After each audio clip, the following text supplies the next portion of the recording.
Majella Hartnett, you're a foster carer.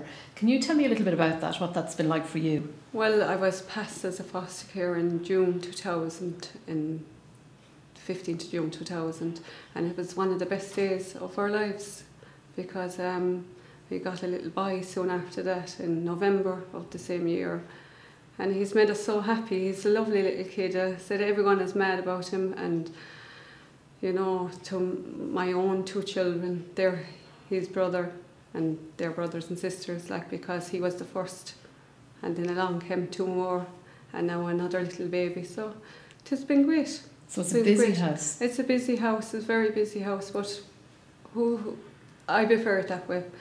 You know, I always kind of, kids never bothered me, you know, just in and out, up and down.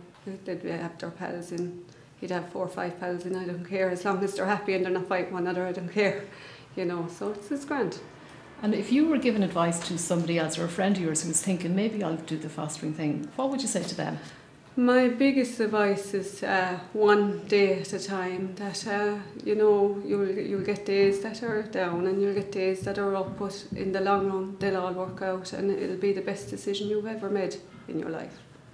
And how's it been for your partner and for the other children? Have they found it very, is it very successful for them as well? Yeah, he would be on, with our older little boy, he would be on to, you know, going to matches, and it's been a very, and we'd even coming up in the car, we'd say, you know, we wouldn't be a family without you in it, and, you know, and to us, fostering has been very good to my family, and we would be both, myself and Gabriel would be both on the same page with that it's been the biggest experience of our life.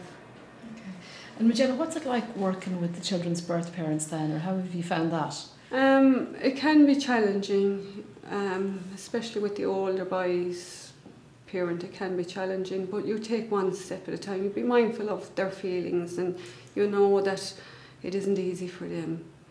With our other little girl, I get on very well with her parents, so much so they asked me to be the godmother of the little baby that we have at the moment. And I like them. I feel that if you kind of take them in to a certain point into your family as well, it works out in the one for the child, you know, and that's the most important person for it to work for. Okay. Is the child. It sounds like fostering has worked very well for you then. It has. It's been a very big experience. It has been, I don't know, lost for words. It's to me, we wouldn't have 2 children if it wasn't for fostering. Okay. And you know, and it can work. It's worked well. It's worked well, very well. And the challenging days, the days when, you know, the children have been driving you mad, or things have been, you know, getting some, you know, the house, I suppose, gets on top of all of us. The days like that, how have you gotten through those, or what kind of support have you gotten to get through those kind of days? So rearing children, whether they're your own or not, you always take one day at a time. You can never say 2 days are going to be the same, and you just put it to, yeah, I've had a tough day today, so if I was at work I could have a tough day at work. Majella, what would you say to somebody then who's thinking, maybe watching this video and thinking about fostering?